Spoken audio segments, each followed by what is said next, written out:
Can anybody, there, whoa. Okay, we got it. Maybe we want to go down a little bit. Is that too much? Okay. Thank y'all. I really appreciate everybody being here for our initial meeting of Education and Appropriation. I really thank my committee, and it has some new members on our committee, and just glad y'all are here.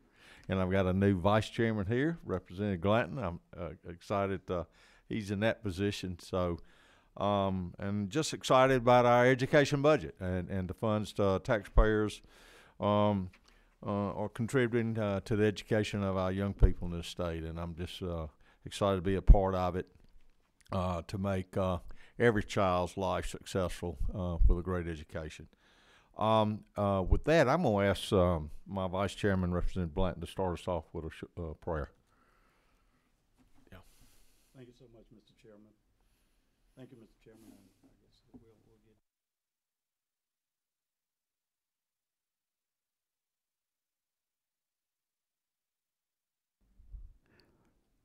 If it don't, okay. I was getting ready to say, if it don't work and they can't hear me, the person that I'm talking to can hear me. God can hear me, so I'll be okay. But would you pray with us, please? Most heavenly and gracious God, thank you for yet another day. Thank you for allowing us to come together and to assemble that we might do what is in the best interest of children and this great state and the people that reside within it. Father, we ask your blessing over this committee and this committee chair. Father, that we would listen to our constituents, that we would do that which is in the best interest of all involved. We pray this and all things in the mighty and unmatched name of Jesus Christ, and those who believe said. Thank you, Mike. One person I really want to thank is sitting right here on my right is Sarah, and I could not do this without her, and such a great asset at our Budget and Research Office, and her expertise of keeping an eye on these numbers. And I just thank you, Sarah. Appreciate all you do for this committee.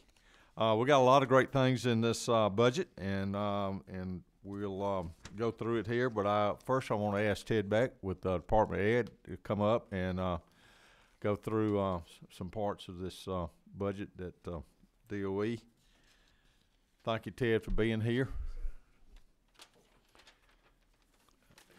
Mr. Chairman, members of the committee. So I believe we are reviewing the governor's amended FY19 recommendations. So I've got a tracking sheet that hopefully mirrors yours. Unless there's any questions to begin with, I was just going to go through and highlight the big change items. I was not planning on covering the repeated statewide adjustment that you'll see in there for the DOAS self-insurance programs that occurs in most of our programs where we've got staff. That's just a premium I pay for our contribution to the state's risk pool.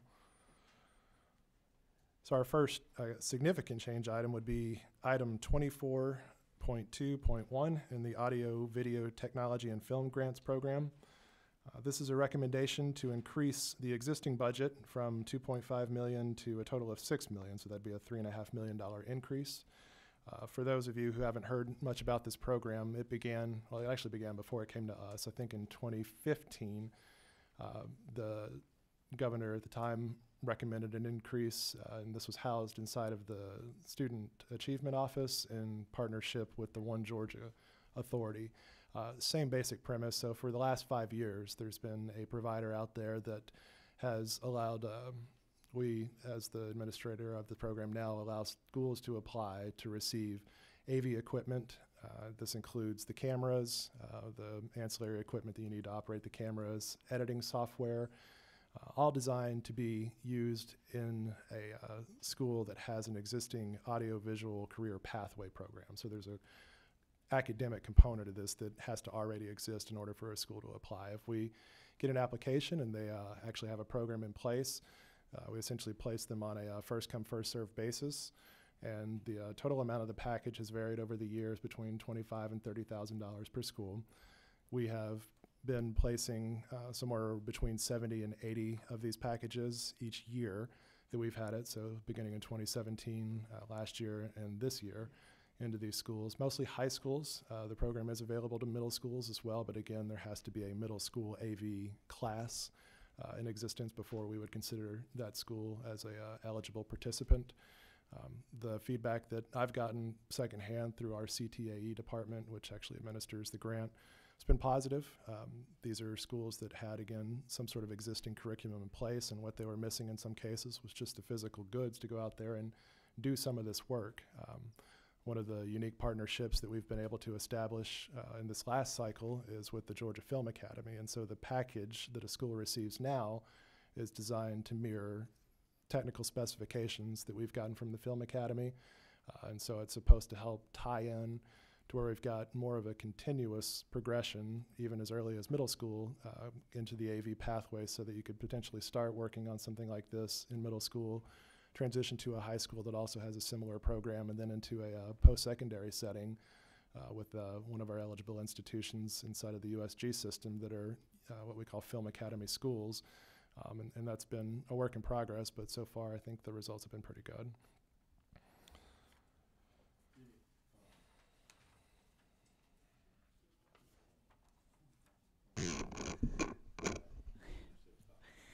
Yes, thank you so much for coming in. I was just curious, did this include the broadcast programs, like just for broadcasting, or is it just film? No, it would include a broadcast program, so there is a component of that. Some of the software that's included in this package is specific to helping a school have broadcast technology. We've had some schools that use it as the platform by which they broadcast like their high school football games, for instance, or inside of kind of an inter-school channel that it can link up to a network of TVs and monitors inside the school as well, but it does include a broadcast component. Great. Ted, this is a pretty big increase. You got waiting lists for this program, got places for these to go if we were to approve? I know we have a waiting list. I had asked for a copy. I haven't gotten a hold of that yet. I don't know that it would be enough to immediately exhaust all 3.5 million. It would be something where, again, we would encourage the vendor, and our CTAE department obviously would be a partner in this, to go out and get a pool of applicants that would be sufficient to expend it all. So I think we could spend it. We wouldn't be able to spend it the next day after the bill got signed unless we started now really making sure that we had the volume of applications that we needed to parse all that out. Okay, thank you. Any other questions about this particular item? Thank you. If you look on, I think this is page 34 of your document, or page 2 maybe, this is 24.12.2. This is a recommendation to increase funds for a data storage device in the amount of $286,000. When we did our original budget request under the governor's budget instructions back in September, we had the opportunity to request funds up to 2%, a 2% increase of the existing department budget. So one of our items that we submitted was a nearly $2 million increase to the IT program. The vast majority of that was targeted towards replacing what is becoming quickly obsolescent equipment, mostly servers, routers, and switches. We do most of our servers off campus. We utilize a data warehouse on a contract basis as part of a cloud contract that we have with both Amazon and Microsoft. That's worked very well. We still house a production environment for our developers, so it's a test area so that when we code and develop our various applications, they have a place to put it through its paces before it's actually deployed on the cloud setting. So we do still operate a much smaller IT footprint, physical footprint than we used to, but we still do have some equipment. So bottom line is, any funding that we would receive with this purpose in mind, we would be able to immediately utilize. And again, it would be just to swap out some of the boxes that we have that are starting to show a little bit of age.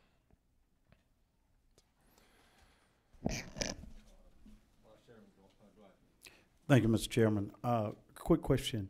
How old is the current equipment we have, and what is the anticipated shelf life of that which we hope to purchase? I don't know offhand. I mean, we've got various pieces of equipment. It seems, as somebody on the finance side, that most of these larger investments have a useful life between 5 and 10 years.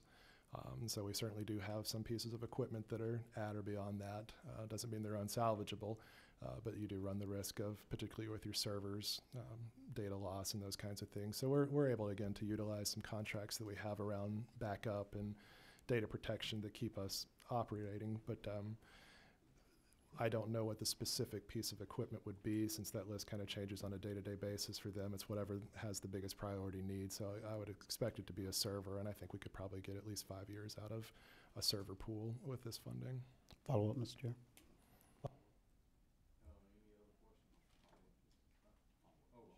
That's okay. And the reason I asked that question, you actually just answered the question. With software, we change every day. and with hardware and things of that nature, there's a little bit more shelf life to it. And so that was my concern, was how soon would we come back to be increasing based on the change in technology? And Sure. so I think you've pretty much answered that. We haven't had a increase specific to any of the equipment inside of that budget. And they have an operating budget for some of this stuff now, but this being one-time funds, it would just be kind of a shot in the arm to get some of these things updated. And so it certainly would be helpful. We've gone through a technology update program for the last couple of years now, where a lot of our databases and applications were coded in such a way that they used a framework, as you mentioned, that had kind of gone out of fashion. And so we've been updating those to where they can live and be deployed in the modern architecture that you would expect. And so that comes with a price tag, but so far so good on getting everything up to date. And this would just be a way for us to house some of those applications in that production environment and in the test environment at the same time with a little bit more efficiency. Thank you. Thank you, Mr. Chair.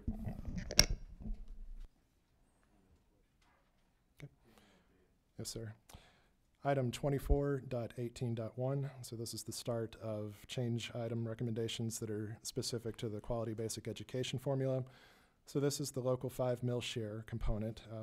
For folks that are new to this committee that may not have seen this before, this is the state's way of annotating the partnership between local districts and the state and how we fund K-12. And so the idea is that as you as a district have an interest in participating in QBE, you have to theoretically put up 5 of your mills. We don't take the money. Instead, we lower the amount that the formula says we're obligated to fund.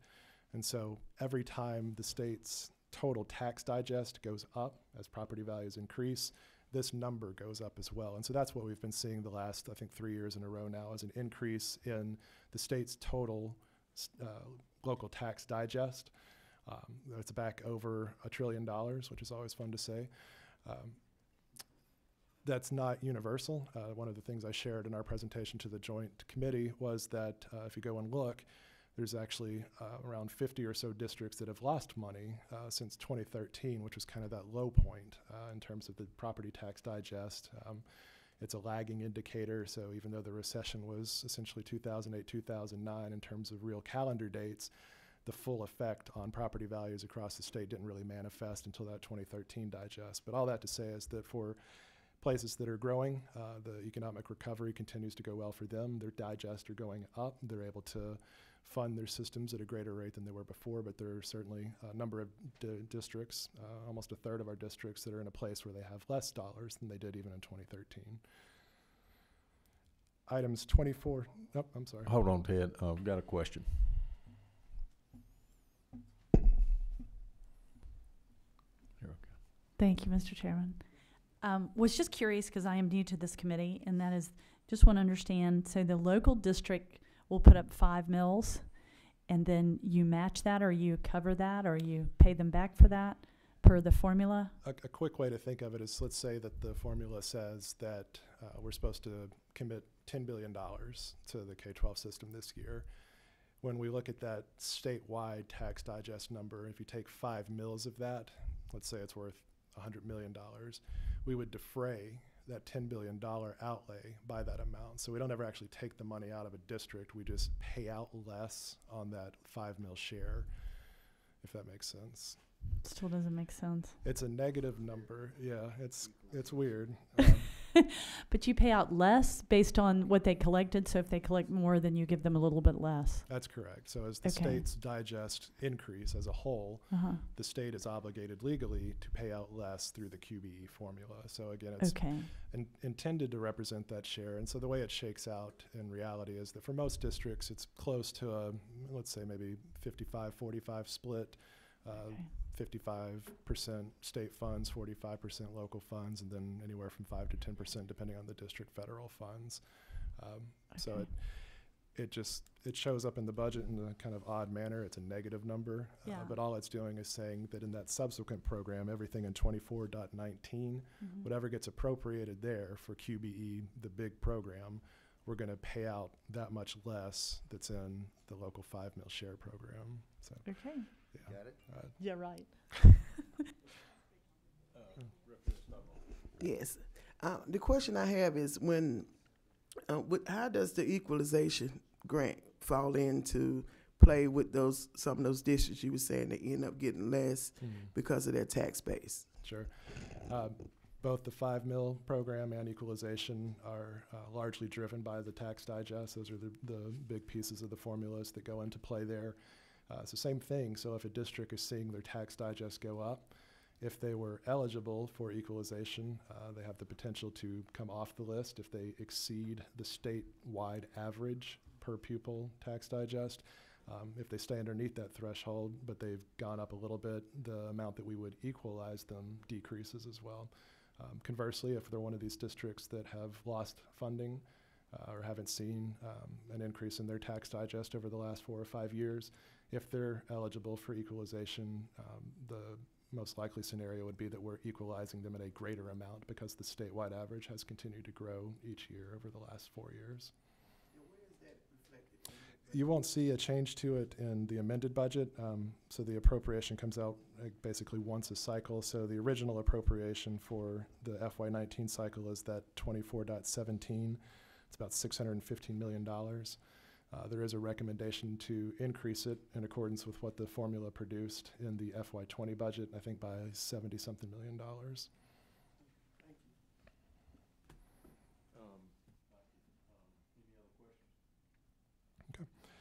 24.19, these are all change items that are specific to the QBE program as a whole.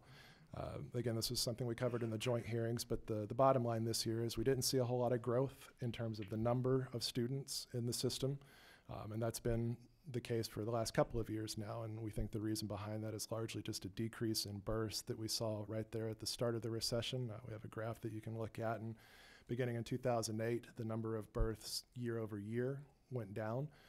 And they continued to go down, and we hit kind of the trough, the bottom of that decrease around 2013. The neat thing about that graph is that you can take the number of people or kids born in Georgia in 2013 and know 6 years down the road, that's essentially going to be my kindergarten class coming into the K-12 system. We've been able to go back and look, and over the last 2 or 3 decades, that number of births explains something like 95% of the enrollment that you expect to see 6 years down the road. So we've known that the cohort was going to continue to compress and to decrease in size. The onus is on me to explain why we still need $113 million to pay for the QBE program above what it already cost the state. And the answer there is that the number of students hasn't grown, but the places that and the types of services that these students are receiving has continued to push into more and more expensive categories. QBE consists of, at its most basic level, 18 types of classes that you as a student could receive. There's 4 of them that are just unique to your grade level, right? So you're a kindergarten student or an early elementary grade student, middle school, high school. So just by right of how old you are, you could be placed into one of those classrooms, and they have a certain amount per student paid to them. There are 14 other categories that assume there are additional services being provided to a student. An example is the English as a second language, the gifted program. We have 5 different categories for students with disabilities, CTAE. These are the things that we assume there's going to be more academic services generally related to a human body being there in a greater amount of time than the typical classroom student-teacher ratio that you see for those other basic categories. We did a chart and we looked at in FY 2010, the division was that 66% of our FTEs, which is kind of a shorthand that we use to count students, were placed into one of those basic categories at some time during the day, and the other third were in these high-cost categories. That ratio has changed over the last 10 years to where now 71%, I'm sorry, I got it backwards. So it was 71% 2 years ago. Now it's 66% are placed into one of those. So we've gone from close to 3/4 of students who are in a basic category to something closer to like 2/3 of students are in one of those basic categories, and the other third are in those high cost areas. And I don't think, and I made sure to explain this when we first talked about it, I don't think this is anybody gaming a system. I don't think districts are doing anything wrong. I think there's kind of a natural control built into the way that we count students, and I think that really just manifests itself in terms of the family. If you tell me as a parent that my student's going to require some sort of remedial or ancillary academic support, I'm probably going to ask why.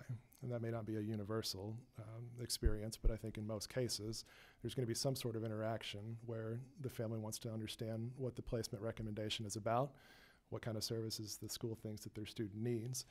And I think it's also just reflecting a national trend where we've worked as a country, and in Georgia in particular, to make sure that we're evaluating our students to really understand what they need, what's going to make them successful in an academic setting. A lot of that goes back to the way that we do IEP planning in particular, and making sure that that's a process that every district understands how to do, and to again incorporate the family and the support structure around that student to say they're going to need the additional services that are required for this particular setting, and that's why we're recommending them to be placed there. One way or the other, the student is going into those classes, so they're receiving those services. There's an audit function that the Office of Student Achievement performs where they go back and test these placements, the FTE data that gets submitted to us, and so there's a control function that exists kind of after the fact as well. So I think it's the right move, and I think it's been good, but it does cost more, and so that's why you see these increases. So when we talk about the midterm adjustment, what we're really saying there is that even though we didn't have a whole new wave of students come into the system this year, those placement types continue to push in that direction, and the total cost of that increase in this particular cycle would be, when you add all these things up, around $130 million. Sure.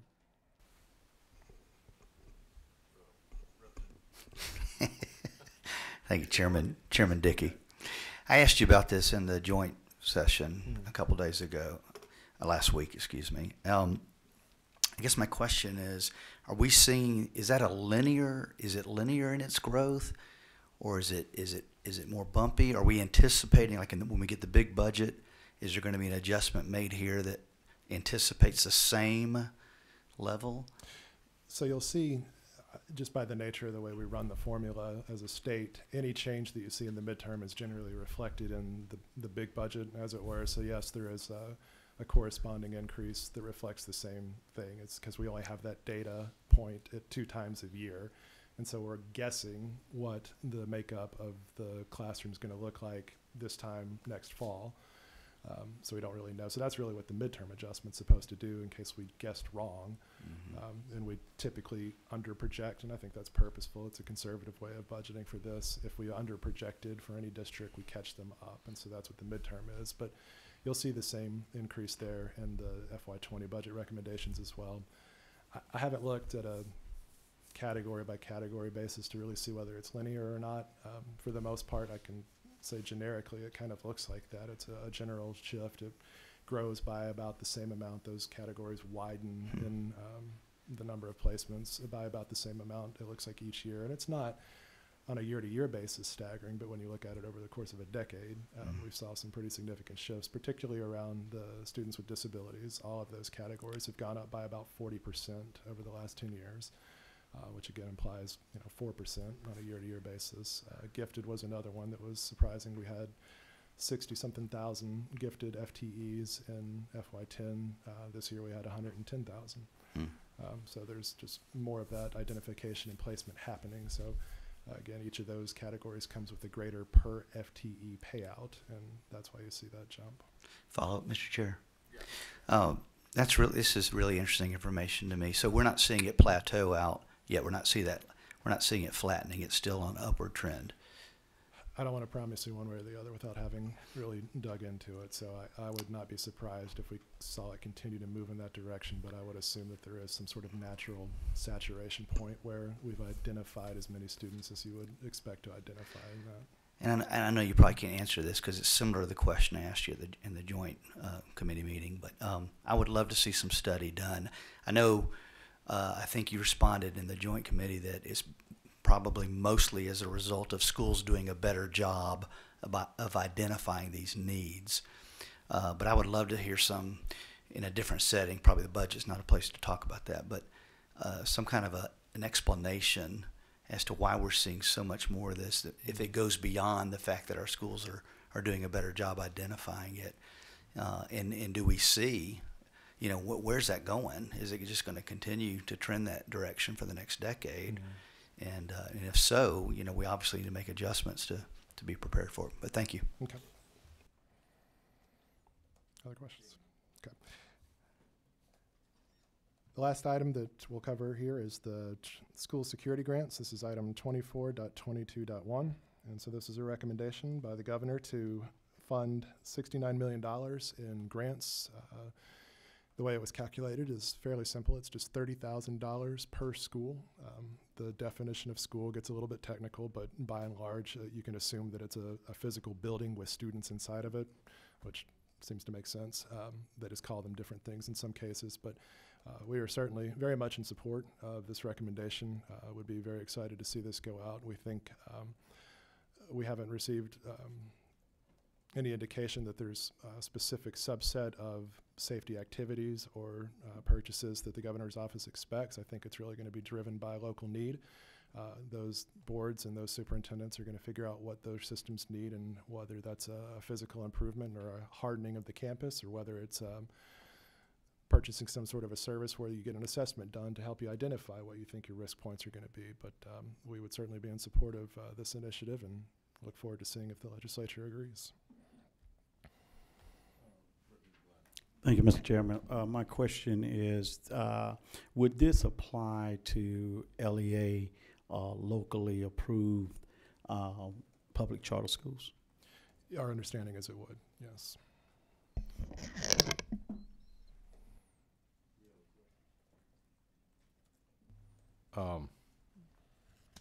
Continue on, Ted. You've got a couple other things back on the 24.19.2. Want to address to that? Sure. This is the so this is back under the QBE program. So the individual components that I didn't cover: the state charter school, state commission charter school supplement. The state pays out a per student amount for students that are enrolled in our state authorized charter schools. And I forget the total number that we have in those programs now, but it's grown. The total number of schools fairly rapidly over the last 2 years in particular. In addition to that, there was a piece of legislation passed last year, I think it was House Bill 787, that spoke to some of the specific funding components for this group of students, and it had the net effect of increasing the amount of money that was going to go out to them. So this increase that you'll see in the amended and the FY20 budget is largely related to the two things. It's the growth in the number of schools and the number of students attending those schools, and the payouts that are due to them through House Bill 787. The 24.19.3, this is the charter system grant. Any district that declared themselves either, we had a couple of different categories, but if they selected the charter system designation, there was, I think it ends up being just under $100 per FTE paid out to them. Most of the payments for that have been essentially baked into the ongoing budget since everybody made those designations about 2 years ago now. So any change you see here is just accounting for incremental growth inside those charter systems. Item 24.19.4, every year, at least for the last several years, a mistake happens through the data collection process. And so we have two major initiatives that we require of districts. One is the FTE count, where you're actually going through on a certain day in October and a certain day in March and writing down what each of your students is doing that day. So that's how we know which category to place them into for funding purposes. The other part of that is what we call the Certificated Personnel Index. It's a teacher census. I ask you to write down on a piece of paper who's teaching, what their level of education is, and how many years of experience do they have, and do they participate in either the SHBP program or an equitable health insurance program that your district offers. And so that becomes the basis for the training and experience budget that you see associated with QBE. Invariably, a hiccup will happen, and so what you're seeing here are two instances where I think these are both what's our most common failure point is where a locally approved charter school is transmitting data to a central office, and a central office is collecting that and then transmitting to us. Sometimes there's not as fluid communication between those entities as you would hope, and in the most cases it has to do with that box that they're filling out that says health insurance. If you don't click that box, and it has to be legitimate, but we fund that at about $11,500 a teacher. So it doesn't take a lot to forget, even with a small charter school, if you have 100 teachers, we're talking about $1 million that got left off the table. So these are both instances where somebody, one way or the other, missed that part of the collection point. And this would be a recommendation to catch them back up and make them whole this fiscal year, which we obviously support. We understand that it's a people-driven process. There's going to be mistakes. We certainly try to correct for as much of it as we can up front at the department level. We do quality control checks to assure that what we're getting looks right. Most of that entails comparing it to last year's numbers. And so the issue with us is if you're a small charter school inside of a larger district, BIB for example, it's hard for me to see if 20 or 30 people drop off of your health insurance rolls as a big shift year to year, because you have so many more than that at the aggregate district level. So we continue to stress in our outreach and training that we do at districts and their local charters, be careful with this, do it right up front. There's no guarantee that somebody's going to fix this for you. So this is a recommendation to make it right for these districts, but obviously it depends on the will of the budget writers to go through and follow up on it. 24.19.5, this is a recommended increase to the special needs scholarship program. We continue to see incremental growth in this program. The total number hovers kind of right around 4,000 students. For those who are new and haven't seen this before, this is a program that you as a parent and a family or a caregiver can elect to disenroll your student from a traditional K-12 setting. And if you are going to place them into a private setting because of a special need that they have documented through an IEP, the state will take the QBE dollars that were previously associated with your student when they were in a public setting and provide that to your educational institute of choice as a tuition payment. And so again, we've seen it grow. The program, I think, is close to 15 years old now, and it's seen growth year over year, but it's hovering around that 4,000 mark. Same thing as with what we saw in the general population trend. A lot of these placements have been when the student left the K-12 setting, the traditional K-12 setting, they were in a higher need placement to begin with. And so the amounts paid out per student have again followed suit with the rest of the cohort and continue to trend towards more expensive settings. And so this is the funding that we think we would need to catch up and pay out. We pay out on a quarterly basis, so it's usually pretty easy to kind of guess where we're going to end up, because I know my first 2 quarters of payments by this time each year. So we think in order to finalize the spring and the summer payments, we would need about $800,000 to make the program whole. Thank you, Ted. Yes, sir. Is that all you have? That's all I've got. Okay. The floor is open for any other questions of Ted, QBE, and Department of Ed. Looks like you've answered all our questions. Oh, no, I got one. Oh, Excuse me. So close. I have a I'm sorry. I have a question going back to the audio video film grants, and I'm just curious as to is the reason for requesting it in the amendment so that you all could go ahead and get the ball rolling instead of waiting till our regular budget that comes out?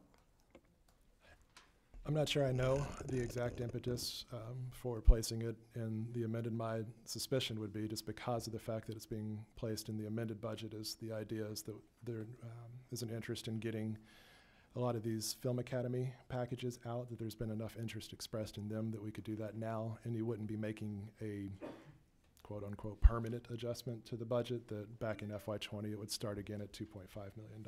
So it's a way that if the budget writers are interested you can infuse additional money into the program this year, and it doesn't commit you necessarily to it being part of the ongoing base budget in future years.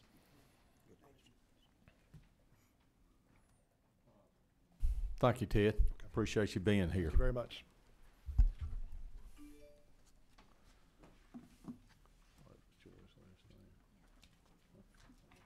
Okay, next, we are very happy to have Joy Hawkins with the Governor's Office of Student Achievement.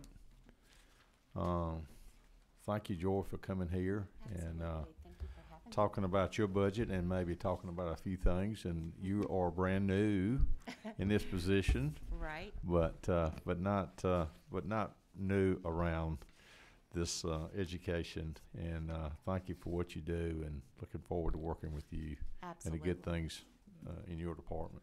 Well, thank you all for your hard work, and we appreciate your attention to education. Obviously, one of the most important pieces for our state work.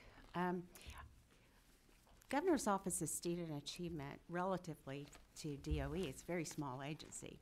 So I remember when it was created back in 2003 with one individual. We now have a staff of 32, very skilled and talented individuals who work every day to meet our mission, which is to make sure that every student in Georgia has a very good education and is achieving. And so with, as you mentioned, Chairman, this is my 8th day on the the payroll, and I'm just kind of finding the water cooler and things like that. But with the help of Jackie Lundberg and Rosalind Teo behind me, I think we can answer most of your questions, and for those that I can't, we'll defer for later. Governor's Office of Student Achievement, our mission is to increase student achievement, school completion, and life opportunities for all Georgians. And to that end, the way we do that is by communicating good and easily read communications about data to our school systems and our parents. We provide research and data analysis to inform the governor's policy, budget, and legislative priorities. We audit education programs to ensure fidelity. So some of you may remember some of the school systems that have been audited and actually corrected from those audits. And then identifying, supporting, and sustaining educational innovations that align with the governor's priorities. So we're at a juncture where this governor is coming in, and we're all trying to get our sea legs, but we know pretty much what his priorities are in education. And with the addition of really focusing on rural education and the efforts there, he's very concerned about the teacher pipeline. He met with a group of superintendents yesterday at the Winter Gale, and by and large, that is the #1 issue on their list. You know, back over a decade ago, we knew that we would have a shortage, but then we hit the recession, and that corrected a lot.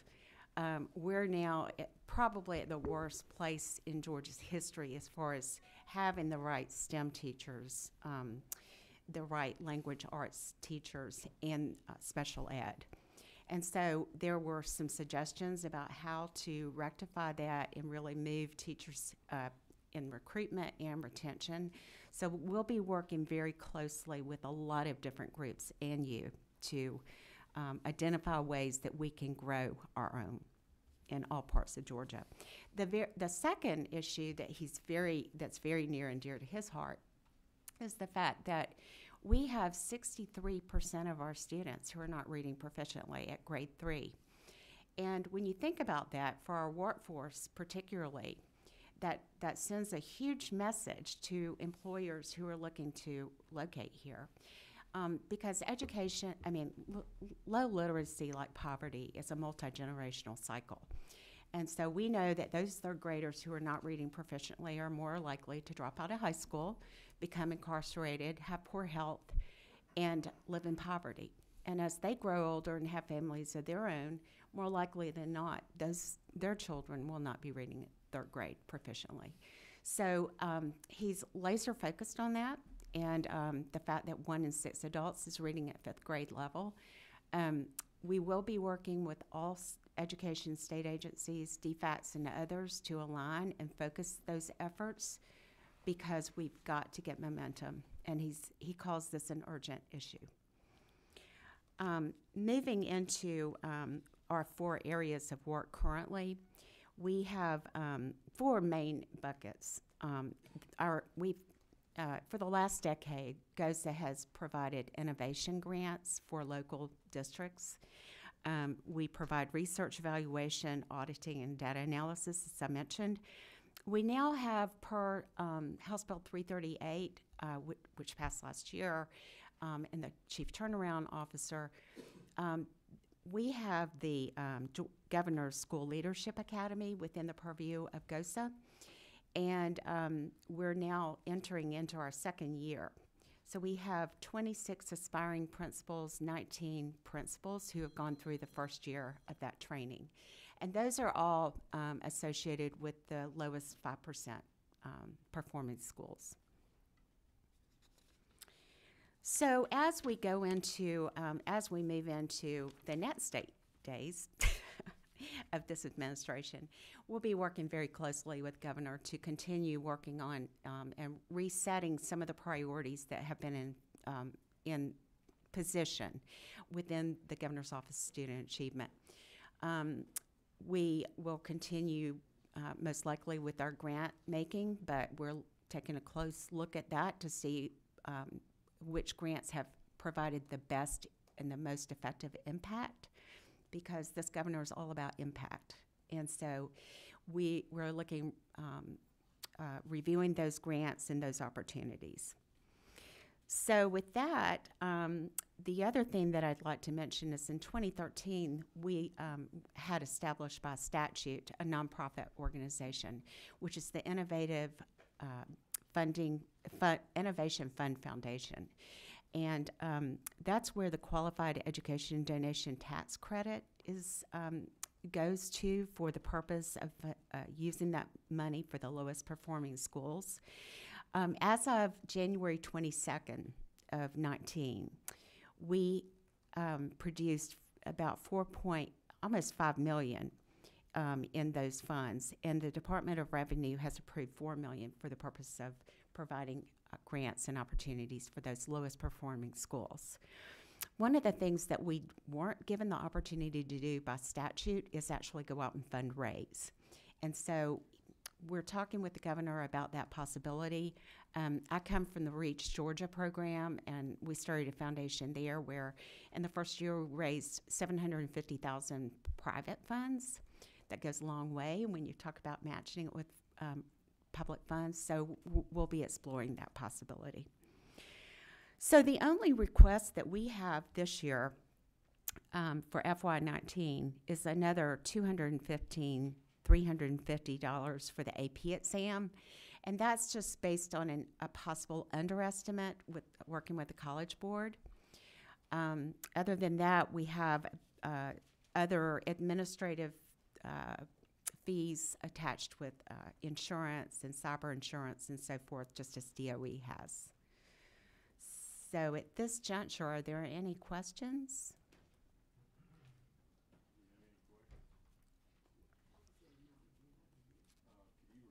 You repeat that again. Oh, sure. It's on your tracking sheet. It's yeah, on page it's 27.7 on the last page. Sorry about that. It's on our tracking sheet. And then in the FY20 budget, you're going to see where Governor Deal had transferred the AP exam for STEM and low-income students to go to DOE, from GOSA to DOE. In conversations with the CFO and Mr. Jones over at DOE, we believe that transfer makes sense because they administer the AP exam anyway, and that would be a small subset. So we'll talk more about that when we talk about the FY20. Thank you, Representative Glanton. Thank you. And would that also apply to the PSAT, the SAT, and the ACT? Would that Department of Education or the Government's Office of Student Achievement? Where would that be? So on the ACT, SAT, that's College Board and that's DOE right now. Okay. Although we're the host for Georgia Awards, so we have that data. Okay, and the reason why I asked that question is because I'm looking at research on who's paying for that SAT, who's paying for the PSAT and the ACT, and hopefully whether you're doing the PSAT or the ACT, that it's being paid for, similar to what we do for the AP courses. You know the answer to that? Do y'all know? We currently pay for the Department of Education has a budget of around $1.4 million to pay for every 10th grader in the state to take either PSAT or its equivalent on the ACT side. Okay. It's been with us since I think the inception of the program and still remains inside of the department. Okay, now the conversation that I had last week in this regard was they were not sure if the ACT was being paid for as with the PSAT, but you're telling me today that it is. There was a piece of legislation, or I think it was enacted in the Appropriations Act a couple of years ago that said either or. So it depends on what the school is doing, but they would just invoices for that. I don't know what the actual breakdown is. I think still the majority of our districts that are participating in it are using the PSAT assessment, but the option to use an alternative to that does exist that the state would compensate for. And right now, we don't know what that Breakdown. ACT equivalent would be to the PSAT. Do we know that by now? What's the? Well, there was the AccuPlacer, but I'm not sure if that's still what the ACT equivalent is for a 10th grader. So I'd have to follow up with our assessment folks and get you some more All right, thank you. information. Great. Do you have any more questions of Ms. Hawkins? Well, thank you for being here. Thank you. And look forward to the Yes. good things you're going to do at Gosha. And you certainly did a great job at REACH. And Oh, thank you. that's a great program. And I think most of these members of my committee know what REACH does and very involved. And thank you for what you Thank you. And we good look things forward to going. working with our I DOE as well. got one request. Uh-huh. Under your Gosha Governor's Honors program is a Right. great program. Yes. And I found out last year through a couple of my rural counties that they have not sent anybody to, No. and it's probably reasons, I don't know, probably on a local level. But I just think we got a lot of smaller systems that it's been years and years and years since they've had a participant. And I'd like to do some recruiting, y'all, to try to make special efforts to reach out to some of these schools that have not sent a student in many years. I think it just lifts up the school. They come back, and it just sets the bar a little higher for some students. And I wish y'all would really look into that. That's funny. We talked about that last week. And so we're so far along now, the application process is Yeah. passed. But we are in the school systems a lot. And Yeah. so what we plan to, there are several things that need to be marketed in a bigger and broader way. And so we've talked about how do we get that information to the school level. I think sometimes when we're up here, we figure that everybody knows about all these programs and tools. And so we're really going to make a strong concerted effort, especially in Governor's Honors, because we know what the alum do and how much pride that develops along in the community. It's a great program, and thank you for initiating that, wanting to do more of that. Sure. Thank you very much. Thank you. We have one other line item budget, the ERS. Yeah. You want to talk about that? Are we going to do that? Okay. Oh, we just had one other budget adjustment on your tracking sheets in 25.4 due to we did not pass HB 624 last year, but we set aside the money in anticipation of maybe doing that. We did not, so that $1,082,912 will be taken out. With that, is there anyone else that would like to make any comments or to this committee? With that, that's all our presenters today. I would entertain a motion to adjourn. Motion approved, and thank you, committee, for being here. Mr. Chairman, I really want to stay for a while. Well, I'm sure.